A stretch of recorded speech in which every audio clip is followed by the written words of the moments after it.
Olá, meu nome é Matheus, eu sou estudante de publicidade, sou fundador do Café com Briefing também. Eu fui convidado pela Adsumos para poder falar um pouquinho sobre empreendedorismo. Então, como o assunto é empreendedorismo, nada melhor do que eu falar sobre a minha vivência, sobre o que eu já sei, sobre o que eu já passei e contar um pouquinho sobre essa história também para vocês. Então, o café, ele surgiu como um projeto pessoal mesmo no Instagram. A ideia foi minha e uma amiga. Nós dois começamos no ano passado. Porém, no começo, nós só queríamos ensinar pessoas, só queríamos ajudar, ter um projeto mesmo. Começamos ele na faculdade e a ideia era ajudar pessoas no mundo do marketing, da publicidade, e empreendedores no geral, a atingir esses objetivos.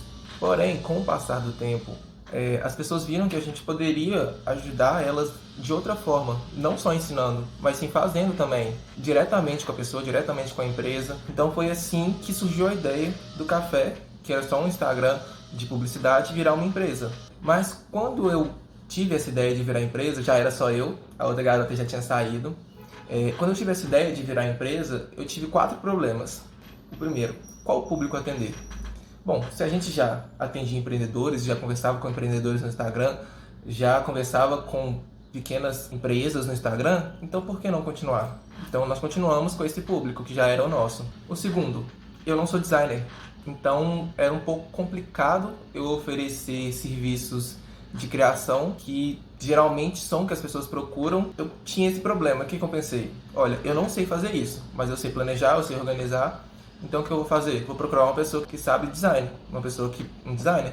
Procurei, meu amigo topou, começamos nós dois. O terceiro, qual serviço oferecer? Até então eu estava um pouco confuso, eu estava muito nessa área de design, justamente para o meu amigo ter topado. Mas aí, nesse meio tempo, eu entrei em uma agência de publicidade. E foi lá que eu conheci mais sobre o mundo do marketing também. Foi lá que eu aprendi também. De lá que eu tive bastante ideia, tive muita coisa do que eu poderia fazer para outras empresas, do que eu poderia ajudar. Como eu poderia me especializar, como eu poderia fazer isso para as outras empresas da melhor maneira possível. Então foi lá que veio essa ideia do que oferecer, de qual serviço oferecer. E o quarto, eu não sou formado ainda. As pessoas têm um certo preconceito com quem ainda não é formado. Então como que eu poderia atingir elas, como que eu poderia mostrar autoridade para as pessoas, sendo que eu mesmo não era formado? Então isso aí já se complementa por causa do público.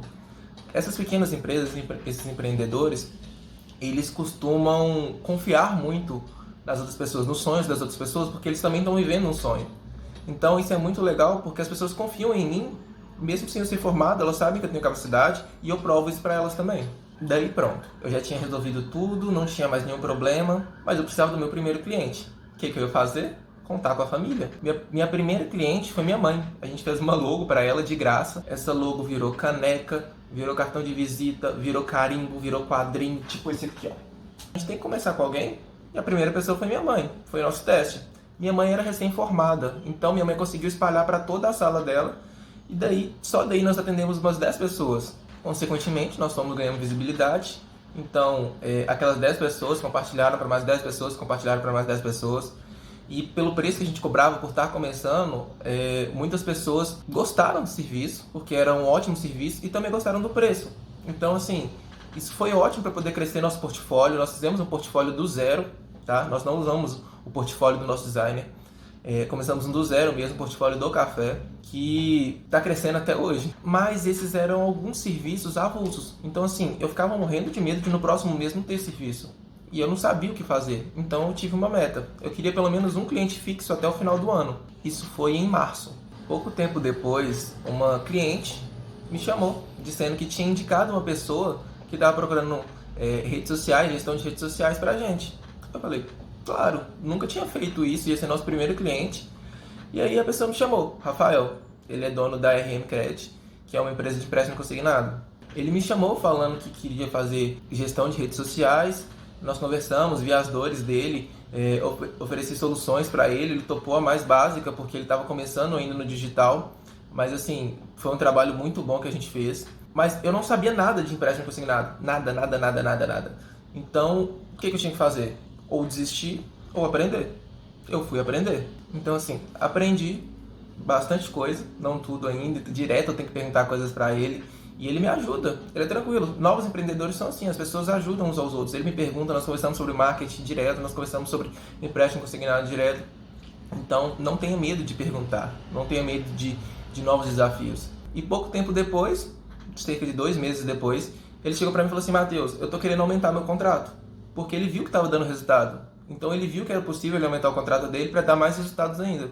Então nós conseguimos aumentar o contrato para o pacote ideal para ele, para o que ele precisava de verdade. Então é assim, aos poucos você vai conseguindo as coisas, aos poucos o seu cliente vai conseguir as coisas também, mas vocês vão chegar lá. E você lembra aquela meta que era de um cliente fixo até o final do ano? Hoje nós estamos com 5 e estamos negociando com mais alguns. Então assim, se eu não tivesse fechado com aquele primeiro cliente, eu não ia fechar com nenhum dos outros. Por quê? Porque eu ia ter medo.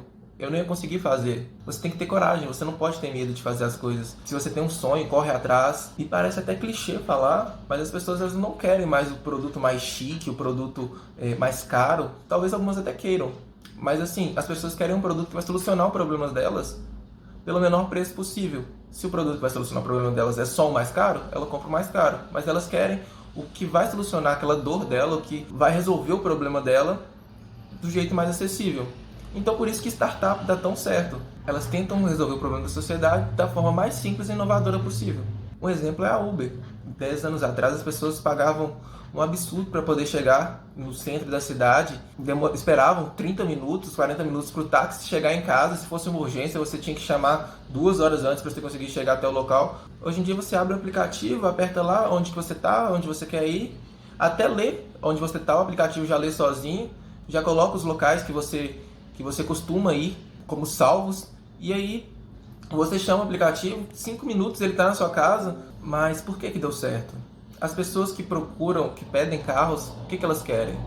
Foi isso que a Uber tentou entender. Então assim, o que as pessoas que procuram, que pedem um carro precisam? Elas precisam de agilidade. Então elas precisam que o carro chegue logo, precisam que o carro chegue ao destino logo também.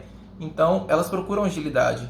E o táxi não oferecia isso. Elas buscam segurança também. Então só você dentro do carro é muito mais seguro do que se você tiver um transporte público, por exemplo, que são várias pessoas, tudo pode acontecer ali, entendeu? Além, é claro, que a empresa pensou no desemprego. O desemprego no mundo é gigantesco. Então o que ela pôde oferecer? Os motoristas são empregados. Então isso foi disseminando muito mais a marca. As pessoas queriam trabalhar, procuravam um emprego, iam para a Uber e aí, consequentemente, ia divulgando para os amigos, ia divulgando para as outras pessoas. E isso foi gerando um gigantesco número de empregos e de pessoas utilizando o aplicativo. E outra coisa também, segundo o Cialdini, no livro Armas da Persuasão, o Cialdini fala que as pessoas, quando elas ganham alguma coisa, elas tendem a se sentir obrigadas a retribuir. Então foi isso que aconteceu. As balinhas, os motoristas de Uber dão balinhas para as pessoas. O que as pessoas se sentem? Na obrigação de dar 5 estrelas, na obrigação de recomendar o Uber para outra pessoa, porque ela ganhou alguma coisa do Uber. Então isso também foi uma técnica muito usada e que deu certo. Então, para finalizar, é isso. Se você tem um sonho, siga esse sonho. Se você tem vontade de fazer alguma coisa, siga essa vontade. Não tenha medo. Se você não sabe, aprenda. Só não desista, ok? Então, assim, eu agradeço demais ao Léo que me convidou para participar. Eu morro de vergonha de gravar, então talvez o vídeo ficou um pouquinho ruim por causa disso. Mas muito obrigado mesmo. E é isso.